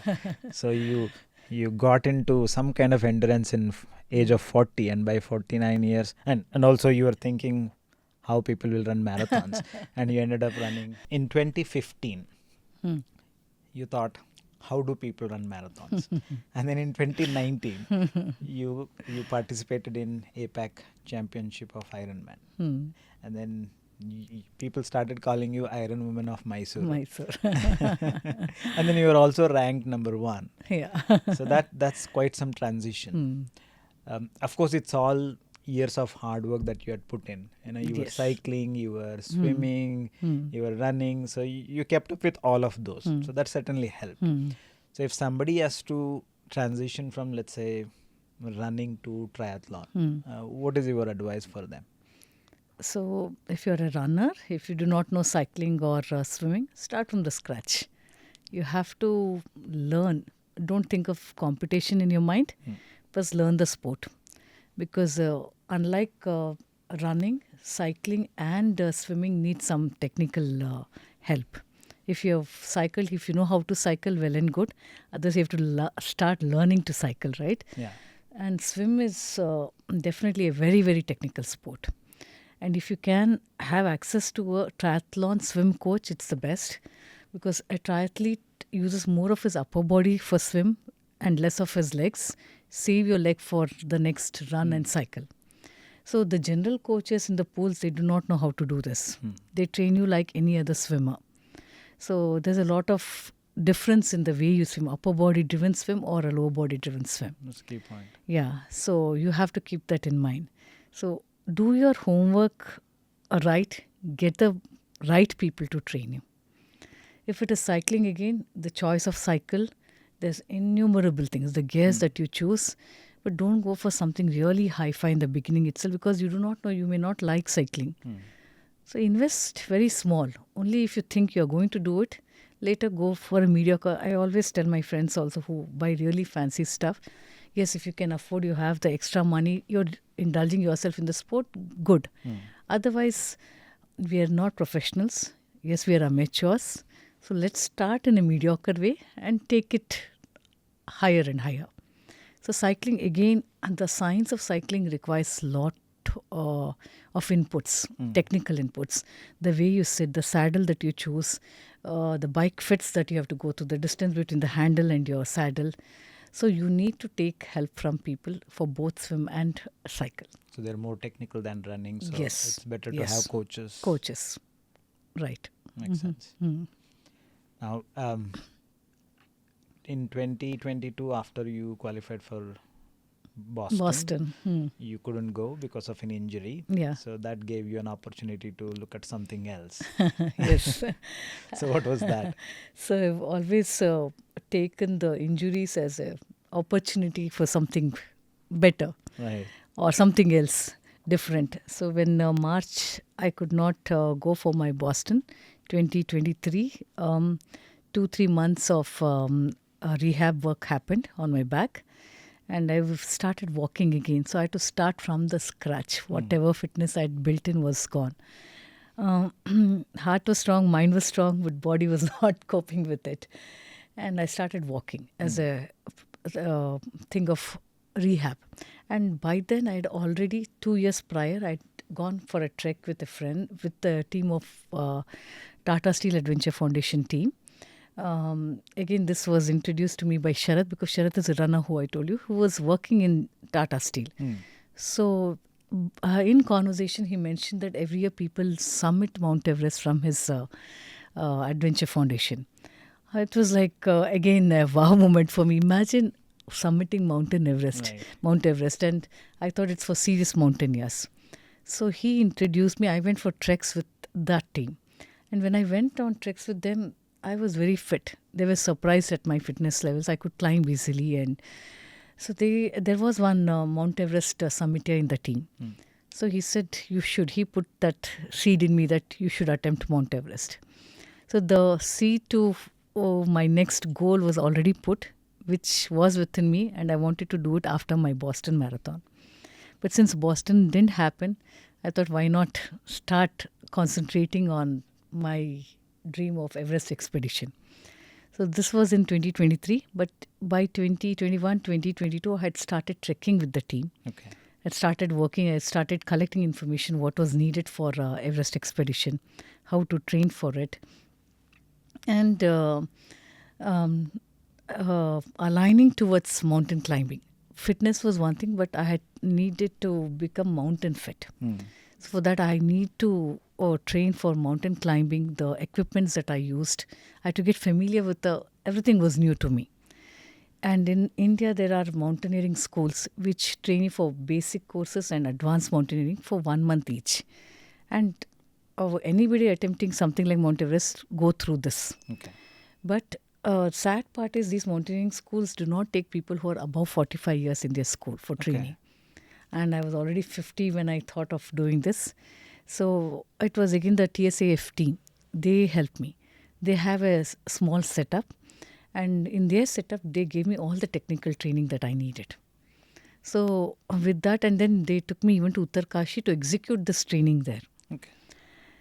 So once that was done, from 23 April, I started walking without any weights, and slowly walking with small weights, 5 kilos, went up to 14 kilos of weights, from half an hour to 5 hours of continuous walking, walking up and down Chamundi Betta. We have Chamundi Betta in Mysore, Right. so multiple times I would do that. And walking in my gym. My gym has 3 stores, 3 levels. So again with weight, I used to walk continuously for 2 hours up and down. And so 2 days of gym walking, 2 days of beta walking, and 2 days of walking just from plane, start from home and come back. 1 hour, 2 hour, 3 hour, whatever. So walking with weights became my prime training for my mountaineering expedition from 2023 onwards. Okay. Along with this, I did other treks to explore to get acclimatized to the altitudes. All the people told me that you have to summit 7,000 plus 7,500 meters plus peak before attempting an Everest. The maximum I did was 6,100. And I had attempted two 6,100, one I failed to do, which I just gave up mentally. Okay. The final summit, I went 10 minutes into the final summit push. I came back. I don't know why, even now I have regrets of that. And so technical training was done. Acclimatization climbs were done. Mysore, whatever training necessary, I had done that. I added a pranayama breathing to ease the mind, to calm the mind, plus to get acclimatized to the breathing technique there. So these were the training that I did. And finally in December, I wanted to test myself. Back was holding up well. And by December, I had identified my Sherpa. Sherpas are the guides who take you to the top. Right. So through another friend, Chetna Sahu, who herself is a summiter, in 2016 she had submitted. So through common friends, I got introduced to her, and she has been instrumental in me doing this expedition. She gave me her stuff to borrow. She took me through. She came for this 25 long day expedition in December, along with her Sherpa, me and she. We are the only three people. Okay. And she had submitted with the same Sherpa. So she said, no, he's really good. He has experience of taking 50 plus people, so you should try him. And Sherpa wanted to know my fitness. See, Sherpas get this Sherpa bonus if they successfully take us to the top and bring us back. Okay. That's like 2 to 3 lakhs of rupees. And they don't want to miss out on that either. So they want to assess their climber before they take them on. So December, we decided we'll go on a trip together, trekking expedition. Minus 10 degrees temperatures and whatever. We did that, 3 of us. So every day we would trek, and by afternoon we would stop. So I would sit and listen to Chetna's stories, write down her stories, and I've written a book for her, her experiences and stuff. So that 25 days really transformed a lot in me in terms of climbing. Okay. And after 25 days, the Sherpa said, no, madam, you're fit. Let's do it in 2024. Let's not wait for 25 or 26. So his approval was a big thing for me. Once he approved it, Jan, Feb, signed up all the permits and whatever was required in terms of certificates that I had to submit, the applications. We did all that. March end, April first week, I left from Mysore for the expedition. So there was a 25 days of fitness test by the Sherpas? It was not a fitness test. It was just for him to assess me. Whether I can do all these things, whether I can take the climate, I can withstand the cold, I can climb such altitudes, whether I'll have altitude sickness. And he wanted to assess my mindset. Okay. So it's very important. You're spending 2 months together in Everest expedition together. Right. So if you are fighting with your Sherpa, if you're not listening to him, it doesn't work out. Okay. So he wants to get to know me, and I also wanted to get to know him, what kind of a person he is. Okay. You just can't go with anybody, right? So it was more for assessing my fitness and my mentality, and for me to get to know him, we did this. So it was kind of test the match. Yeah, test each other. And Chetna was mutual. She knew him. I'd never met her. This was my first. And this is the beauty of the sport, I should say, Sadish. She has never met me. It was only phone conversations. Okay. And it was not necessary for her to come all the way out to help me out. But she's so passionate about climbing. She's climbed innumerable peaks. So she came out to help me. Nice. That's so good. So these are the kind of things, when I said people that we meet, that you learn from people. Right.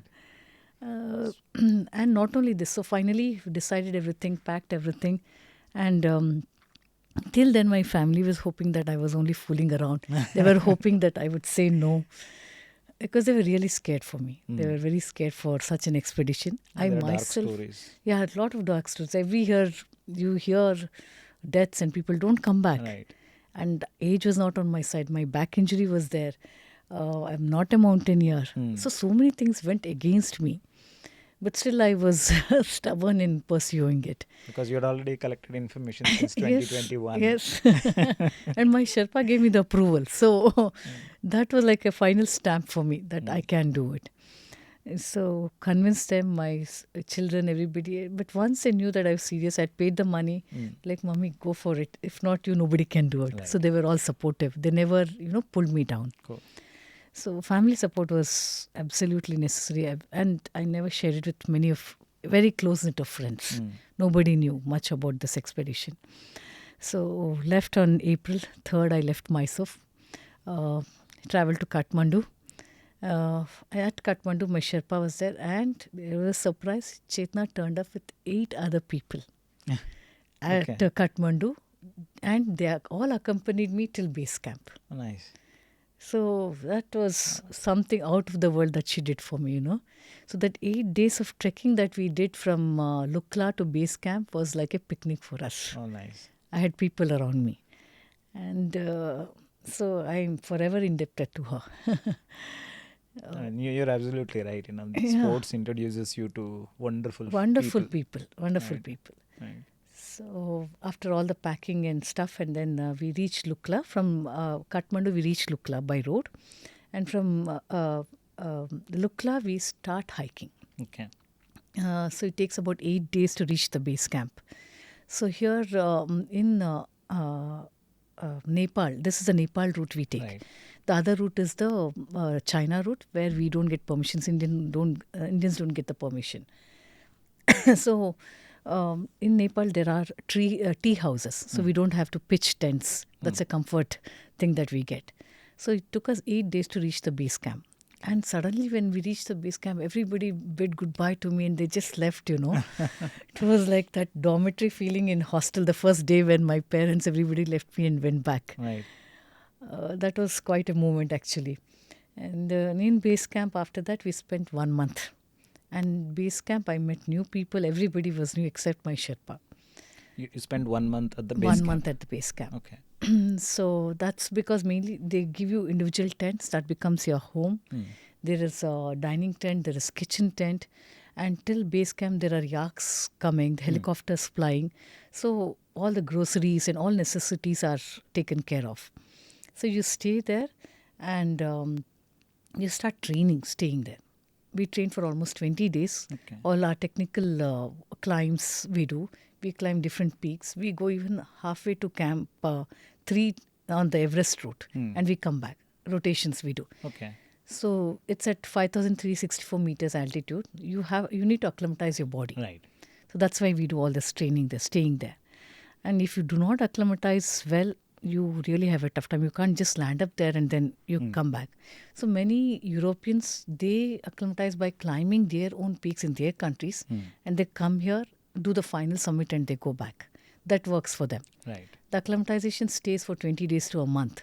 So they don't spend 2 months doing this expedition. But for us, this is the best choice. So after the training, then we sit and wait for a good weather window.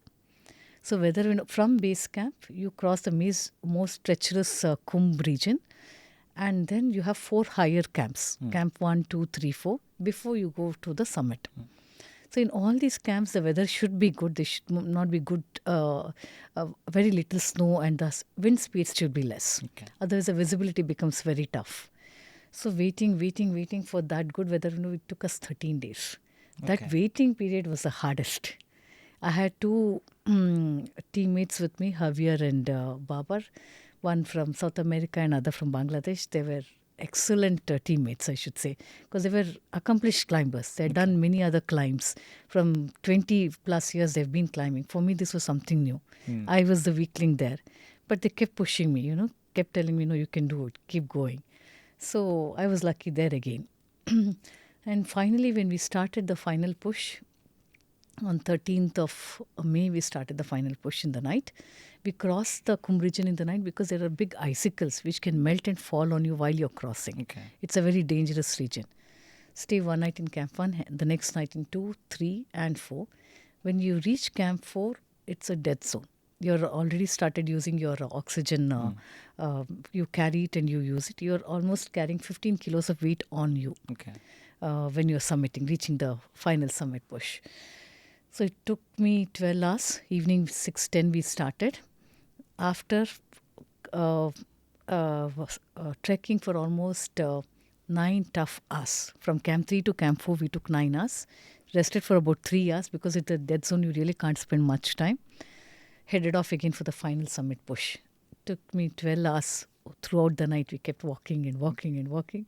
Finally, we reached the summit top at Nice. 6:10 in the morning.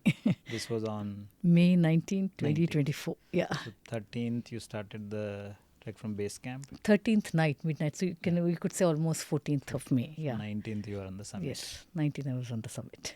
So a lot of waiting. A lot of waiting. How And did it- traffic. Because everybody Okay. starts walking at the same time. Because the window period is, the good weather window is for a week. Okay. So there were about 434 people who had registered, taken the permits to climb. And with each one of us, there is one Sherpa. Okay. Then there's a few others helpers. Some people take 2 Sherpas if they need more help. Okay. So there is a fixed rope which is already laid by the experts even before the first person starts climbing. Okay. So all of us anchor our safety anchors to this rope and we go in the same line. Okay. We can't go climb that side, this side because there are dangers. You don't know where the crevice is, where you fall. So that's why the traffic. So 430 people. Almost. You can say 200 because some might start one day early, one before, after. There are 3 times the amount of people who have registered actually. Okay. So there will be about 1,200 people climbing. So Oh. was that some kind of irritation? I'm here on this. No, actually, for me, I think it was sort of blessing because my Sherpa was really strict when you're climbing. And he used to literally tell me, what is this? Why you're walking like this? You'll never reach the summit if you're walking like that. Very stern. And I used to curse him and curse him. But once I reached one level or every day's target, he would be happy and he would say, you did well. So that was the way of him pushing me. So when this crowd was there, I would get some rest, So I would say, good, I can rest a bit now. My Sherpa cannot complain. Okay. Yeah. That's how it was a blessing. So that's how it worked. And it was hard. There were sections where there were vertical climbs and slippery ice. You really had to pull yourself up together. It is tough. The final climb is very hard. Every 3 steps you stop and take a breath. It is still again all these 200 plus people. Yes. All of them are there. Okay. All of them are there behind you. If they're really slow, you overtake them. Otherwise, you keep following the queue. Okay. How was the feeling? Reaching on the top, actually when I reached the top, I didn't realize I was on the top because you're focusing on every foot that you take and suddenly you reach the top and it's over. There's nothing more to climb. It was a relief feeling more than anything. Oh, I've done it and it's over. And I did tell my Sherpa, we have done it. I was so happy and wanted to give one high five. But my Sherpa's expression was like very chilled. He didn't say, no, madam, abhi to niche jana hai. You're not done. Because most deaths happen when you're walking down. So that joy came down immediately. There was no sense of... and it is very, very windy at the top. There's a small 2 by 2 feet flat top. And there's slopes everywhere. There are ropes. Because of the wind, you have to anchor yourself to the rope and you stand. Okay. And you're on your oxygen. It is running out. So you really can't spend much time. And there are people coming. So you need to be going down. Okay. And it's a very narrow passage. So there are people climbing and you're coming down also, you're holding the same rope. So we spent about 15-20 minutes, 15-20 minutes. looked around, all snow-clad mountains around, experienced it for a while, started the journey How back was down. the view? The view was very beautiful, very scenic. I think the view on the top is always great, yeah. It was very beautiful. It was very What did beautiful. you tell yourself when you were on the summit? Actually, to tell you the truth, Satish, I was very blank. I was very blank. I don't remember telling myself anything except that feeling of, yes, it's over. Okay. And I want to go back home safely now because I had still a long way to go back home. So it's actually the journey that is wonderful than the Yes, destination. absolutely. Always, no? Yeah. Even when you're training for a marathon, that one day workout, Yeah. the journey that you've put in is always more joyful than the final goal. Right. Absolutely. Yeah. So you said climb down was the difficult part. Yes, it was. I was tired for one thing. Second, there are people going up and you have to It's a very, very narrow passage and big steps. You have to really climb down those big steps, slippery, and your focus is not so much as you're going up. So all those adds to it. And my legs were very tight. Climbing down, you use a different set of muscles. Right. So tricky, very tricky also. And you can't do much of rappelling. Rappelling is easier to climb down, but because of the ground, you can't do that. You have to wait, and come down. While climbing, you don't mind waiting, but while climbing down, you want to come down fast. Right. So waiting was not so great when you're climbing down. And Sherpa doesn't give you much breaks to drink water. Your mouth is dry. My tongue was sticking to my palate. He just wouldn't give us any breaks. Okay. I remember picking up ice, fresh fallen snow, and just putting it just to wet my mouth. Oh, nice.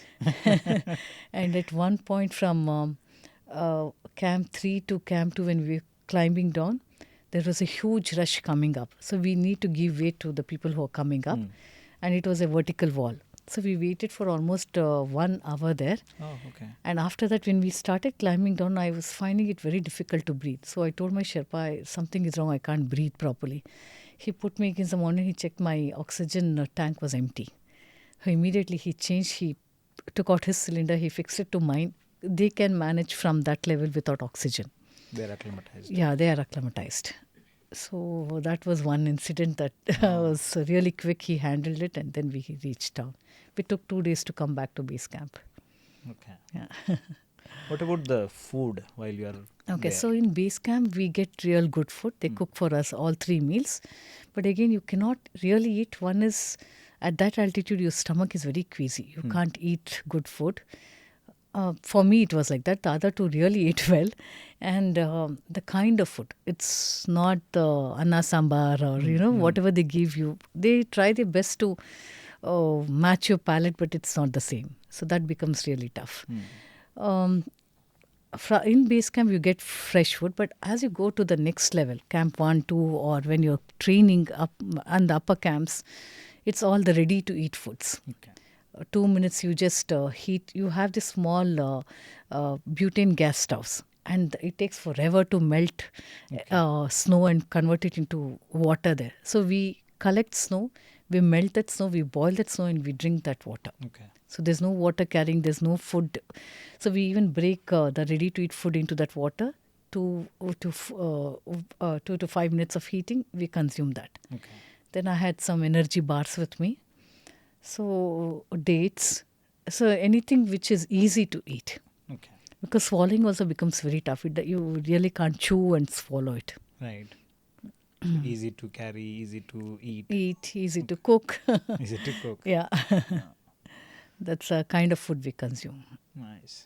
So it was 2 days to come down and then 4 days to go up. summit. Summit, yeah. So 5 days of Yeah. ready to eat food. Yes. But I think while going, you have that anticipation. While climbing up, you have that Yeah. anticipation. You're Yeah. good. While coming back, While yeah. coming down also, because my husband and my sister, they had traveled to Kathmandu. They were waiting to meet me. Okay. So that thing was that I want to get home now. No wasting time, and you can't take that temperature or that pain in the mountain. You want to come back to reality, Yeah. So you you summit want to come again? back. Given a Yes, given a given a chance. Now, when I think back, every moment that I spent there was so precious, and there were goosebump moments, and it's really a dream come true, I should say. When I came back for a month, it took a month for me to recover. All my fingers and toes were numb, no feelings at all. My stomach was upset. My right eye, I had blindness for a month. Okay. So all this took nearly a month, and then I said, no way, I'm not doing this again. Yeah. But now if you ask me, I want to do it again, yeah. So just like we were discussing about this postpartum depression, even these events are similar to that. Yes. There is some amazing event that is happening. You're looking forward to it. Your dopamine rush is high, Yes. and then once that is over, you have dopamine deficiency. Does it happen? No, I think in that I'm little sensible. I choose 2 events in a year. I target 2 big events. I train for it. Then I allow my body to recover. Because I think most athletes forget that rest and recovery are very, very important. Right. They train hard, but they don't rest. Mm. And for me, if that day's work is done, I'm very happy. After that, if I don't have to train, I'm very happy. So if these two targets or whatever races or whatever event I target, if I'm done, I'm okay. So now after Everest, there's been lot of events, celebrity kind of events that I'm attending, the motivational talks, the school children I interact, colleges I go. So that has kept me very busy. And I enjoyed interacting with them, sharing stuff, hoping that somewhere somebody else might get inspired to do things. Right. So that went on for almost 4 months. Then it started hitting me. I'm not doing anything, and I started missing my workouts. So back on track. I started swimming and cycling hard. I have some cycling target for September. Hope to do that. Yeah. During this summit, you were gone for a month. 2 months. 2 months. So what about work? What happened during So those? work, okay. So for work, I had to take permission. Since this was a very big thing, my university encouraged it. They were very supportive. They supported me throughout. They gave me leave. I had, we have something called earned leaves. Every year we get 30 earned leaves, which we can accumulate. I had accumulated enough leaves, 120 leaves over the past few years. So I used those leaves, and university gave me permission to go.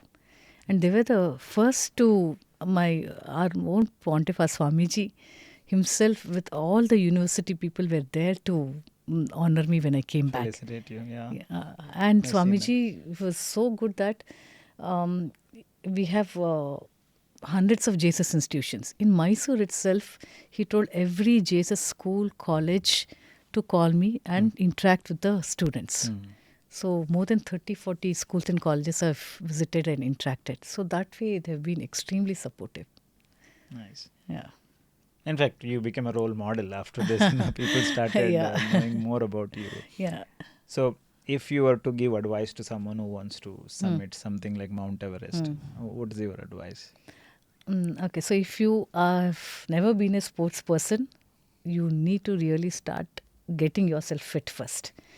See, for me, not being a mountaineer was not a very big issue because I had 10 years of endurance sports as my backing.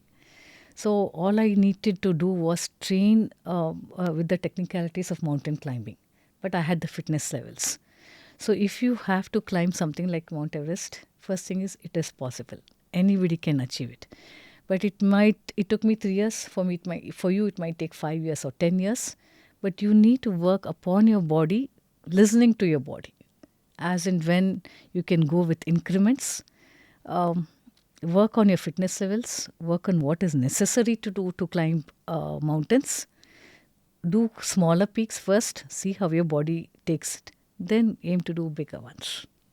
That's it. And also do homework, learn about what you are going to get into, because you spent 2 years researching about. I think that is true for any sport or any profession. Even before I take up a research project, we do pilot studies, right? So you have to do your homework right. Absolutely. And it may not be just your body, but whether it is feasible for you, financially, physically, emotionally, mentally, time-wise, you need to figure out all that. Right. So homework should be good. What was the damage to your wallet? Okay, so 10 lakh rupees was the permit fees that I had to pay for Nepal government. Oh, okay. And including the 10 lakh, a total of 25 lakh rupees was the amount that I paid to my agency. Okay. So this included the permit fees. So 15 lakh rupees was the agency fees. So agency fees because whatever food and logistics and everything they took care. And above that, another 10 lakhs I spent on my tickets to Kathmandu, my travel, my insurance about 1.5 lakhs. So there are heli rescues that happen, which go up to Camp 2. So if you have any injury or any sickness, from Camp 2 you can be heli rescued. They are amazingly expensive if you do not have an insurance. So we take a heli insurance prior. Okay. So that was about 1.5 lakhs. And my equipment, half my equipment I borrowed from Chetna, like my sleeping bags and whatever I could take. But things like the boots itself cost me 1.5 lakhs. Okay. And the dangri suit, which are all more personal to my fit, those I had to buy. Okay. So those things, the Sherpa bonus. So all this another extra 10 lakhs. So all in all 35 I spent. Yeah. Yeah. It's an expensive. It is an expensive. So when you said actually once this was over, few of my friends did the South Pole. I was so tempted to go and do it. It is an experience by itself again. Right. But it costs 60 lakhs minimum. So I think another thing that we should keep in mind is we should be mindful of things around us also. See, when I've done all these things, I have kept my family in my mind. Right. I've never neglected my family. The person that you are, basic responsibilities that you have, you cannot run away. That is the first thing that you have to satisfy. And over and above, these are the things that I have done. So only then I think it makes sense to, otherwise if you're a runner, I want to only run, leave out other things. No, that doesn't make sense. So if someone who's listening to you, it's easy for them to think, how does she get so much time to do everything? Work, take care of family, and then pursue No, I all do. this. It's not an exaggeration. It's either I'm sleeping or I'm working. Yeah. I love to sleep. So minimum 7 hours I sleep in a day. The rest of the time, I think it's my personality. I'm that living on the edge kind of person who can't sit idle, who loves to be on the move. I have schedule for the day. That schedule has to be done. It is possible. It is possible. So one to other, I just keep moving. That's it. You also said, you have to thank your maid for Oh, yes. getting the time. Yeah, I have a maid who comes in the evening once I get back from work. So once I get back from home by 4:30 or 5, after picking groceries on the way, she's there and she helps me with all chopping and keeping the basics necessary for cooking. I like to do the final cooking on my own. So together, she's there with me almost for 10 years now. So she understands my temperament well. She knows what I need, what needs to be kept ready. So she's really a blessing in disguise for me. So we finish off together. We finish off by 6:37. We get done with all the work. Yeah, there are many things to learn from you. One, you should be part of the community. You should leverage the connections that you have, expertise that people have around you, learn from them as much as possible, and then manage your time. Everybody has same 24 hours. Yes, Sleep yes. well, Yeah. and when you are not sleeping, pursue everything that is possible. Don't waste your time. So everybody has the same 24 hours. True. Right. Anything else that you want to tell our viewers before we end this? So people do think that you're blessed. You probably, you have everything going for you. Maybe I'm blessed in a way that people around me are supportive. I have ways for achieving things, whatever I aspire to. But I want to tell the viewers that it's not been easy. Even when I started off, that guilt feeling that I'm leaving my children and going and training for 5 hours of cycling. That thing was there in me, and the family has come around. Initially, probably they would not express it, but I could feel that what is she doing. But knowing my passion and things, they have come around. They have support me. So nothing comes easy in life. There have been moments when there have been a lot of turmoils, whether I should do this or shouldn't I should be spending more time here, I should be giving, those kind of things. But it's up to each one of us to prioritize ourselves also. That is one very, very important, especially women. When they get married, have children, they forget to live for themselves. And in the same line, I would also like to say that don't think you are the most indispensable person. Without you, that nothing will happen around. Life will go on. So there are people around who can pitch in, who can do things for, whatever you can. And this I learned very in a harsh way, because before going to Everest expedition, my one of the family members fell sick, and I was in a big dilemma to go or not to go. You start feeling that you're the important person, you have to be there. And he was really sick, he was in ICU, and doctors had not given much hope, things like that. Though they were for me, that guilt in me was suppressing me not to go. Then I told myself that if I don't go, I don't love myself enough. Whatever I put in, it's not enough. But if I do go, there are people who can take my place, who can do the work. And with that thought in mind, I did go. And today, that person is fine. I achieved what I wanted to do. So whether it's a man or a woman, I think we should be supportive to each other, to the Right. spouse, in whatever they do. Even for the men, the women should not think that he's so busy all the time. Again, he wants to go and run. No, encourage whatever they want to do. The same for the man. Encourage your wife or the lady in the house to do whatever she wants to. So these two very important messages I would like to convey. Don't think you're the most indispensable person, and support system should be there. I can tell you, Satish, today between me and my husband, we have more, what to say, that feelings for each other, the love for each other. Because he's busy in his way, I'm busy in my way, but we have that mutual respect and support. Whatever time we get, we try to make the best use of it. So life is definitely better. Yeah. I think that's what I would like to convey to the viewers. We can make the life better in Better. our own Yes, ways. yes. We are all blessed in Yeah. one or the other way. Yes. There are a lot of resources around us. A lot of resources and difficulties are there. Yeah. There's no life without difficulty. Everybody has those. Everybody has their own. Right. Yeah. Thank you so much. We really appreciate you traveling to Bangalore and then giving us time. I'm sure you will inspire many more to explore life and then take care of themselves. Yeah, I do wish. And don't say age is restricting me. Yeah. No. So I hope it has impact on even one person. Yeah, just I one. would be happy. Even Thank if you. it is one person. That's Thank an you for impact. having me here. I Thank loved you. it. Thank you. By the way, do you coach people? Yes, I do. So what do you coach people on? Triathlon Life. and running. On life, yes, I do try to motivate people to,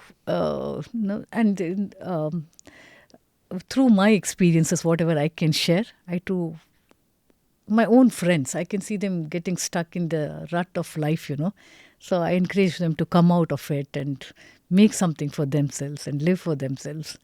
And many a times I've seen in every talk that I give, especially one or two women can relate to what I'm saying. They're teary-eyed. It immediately builds a bond and a connect, and I'm happy that, they come back and say, it gives us hope. Yeah. Your journey gives us hope. So that means a lot. Yeah. If someone were to contact you for coaching. I have a Facebook account, but I'm very inactive. I've kept it because my Yoska, the online app where I work as an assistant coach, works through that media. Otherwise, I'm not on any other social media. People will contact Yeah. you. Thank you very much, Doctor. It was a pleasure having you. Thank you, Satisha. An afternoon well spent. Thank you.